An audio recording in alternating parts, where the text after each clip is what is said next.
right now in America and lots of other places, I mean, this is true for most of Europe, this is true for most democratic countries, the adults, people's brains are snapped shut like a trap. Mm-hmm. Somebody starts talking about Bible and they think, oh, that's that primitive Dark Ages stuff that, you know, that we got rid of. People are scared of it. People are you know, they just think it's like you must be some kind of idiot for talking about this stuff.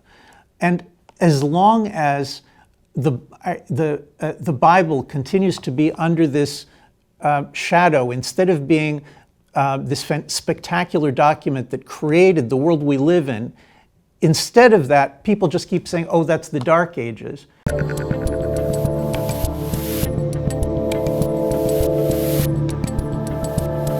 I get you on the liberal part. I say, you know, I talk about Bill Maher all the time, where the 5 remaining sane liberals in America, they just are sort of in this slow motion paralysis, and 2 years later they get it. They repeat what a bunch of us say, but they keep voting for the wrong people. So I'm with you on that. But what would you say is not enough for, say, what Ron DeSantis is doing in Florida? I mean, I can tell you from living here for 4 months, I'm living in a free state that feels strong and defended. And it is starkly different than California, which made all of the wrong decisions and went that route. Well, I think the number one thing is that sending kids to schools where 5 days a week or whatever it is, they spend their time in an environment that is stripped of any reference to God or to the Bible as the basis of Western civilization. The Bible is the fundamental text on which Western tradition was built. I think that doesn't work because, and I try to go into the psychology of all of this and you know how it actually works, because I think people don't understand this.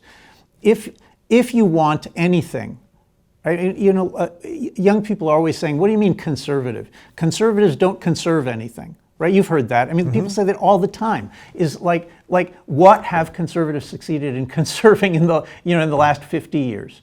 And I think we have to take that argument seriously. That there's a constant rolling cultural revolution, and the reason for the constant rolling cultural revolution, which just rips up one thing after another, is because of the fact nobody's focused on how does the transmission, the conservation of ideas actually work.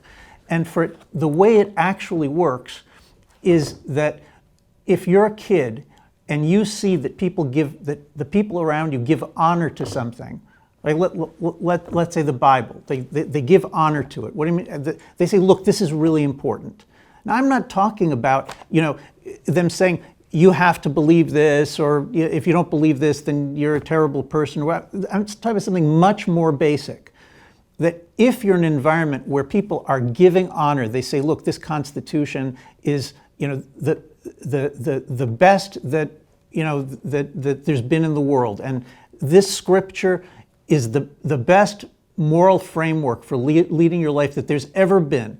When you hear that from people you respect, your mind opens up, right? Everybody's always saying, oh, your mind closes.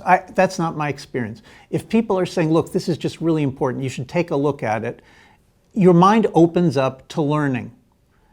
And right now, in America and lots of other places, I mean, this is true for most of Europe, this is true for most democratic countries, the adults, people's brains are snapped shut like a trap. Mm-hmm. Somebody starts talking about Bible, and they think, oh, that's that primitive Dark Ages stuff that, you know, that we got rid of. People are scared of it. People are you know, they just think it's like you must be some kind of idiot for talking about this stuff. And as long as the Bible continues to be under this shadow, instead of being this spectacular document that created the world we live in, instead of that, people just keep saying, oh, that's the Dark Ages. So the disintegration of what used to be America, it's inevitable. You pulled all of the you know, the vacuum tubes out of the back of the television. I mean, that's like I'm dating myself. You pulled all the sorry about The that. HDMI wire. Right. You pulled all the red and the yellow. Yeah, you know, Yeah. the little square things in the back, you pulled them out and you stepped on them. You get what I'm saying? And then you're surprised the thing stops working. So you got to get it working again. And to get it working again, we need to be able to give honor to those things that allowed our ancestors to create a free and constrained and decent society. So I hate to keep bringing this back to Florida, but you know that it's really just on my mind these days, and I'm so impressed with what's going on here. So I think I sense what you're saying is basically Florida's doing a pretty darn good job. You'd like to see the reinstitution of some religious teaching in school. You do make a carve out for, let's say, the non-believers or people of minority religions, et cetera, et cetera. But is that it? Is that basically the only thing that you think is going wrong? Because to me, what's happening here right now at a secular level, and I don't even think it's purely at a secular level. DeSantis doesn't talk about religion a lot as far as I know, but he's talking about reality, and I think his reality is based in something. Yeah, I'm look. I don't want to look. I like DeSantis and I like what he's doing, but I think that what's sort of missing from the conversation is a longer view. Mm-hmm. That's what I'm asking. Because everything that's going on right now is mostly reactive. It's reacting against the excesses of woke neo-Marxism, and God bless him for doing that, and the legislature, and and Chris Rufo and all the people who are working at the grassroots level. God bless them, and they really are trying to save their country, and I hope they succeed. But we're at the very, very beginning of this, and what's actually going to happen is as Christian activists like Rufo start to look beyond just reacting and trying to try to get the worst of the stuff out of the schools, you're going to find out that that's not enough to transmit anything. It's just not. I mean, the schools without the woke stuff from 15 years ago, that's how we got here. Mm-hmm. Right? In other words, the way that we got to the mess that we're in now is that 15 and 20 years ago, everything was run by liberals.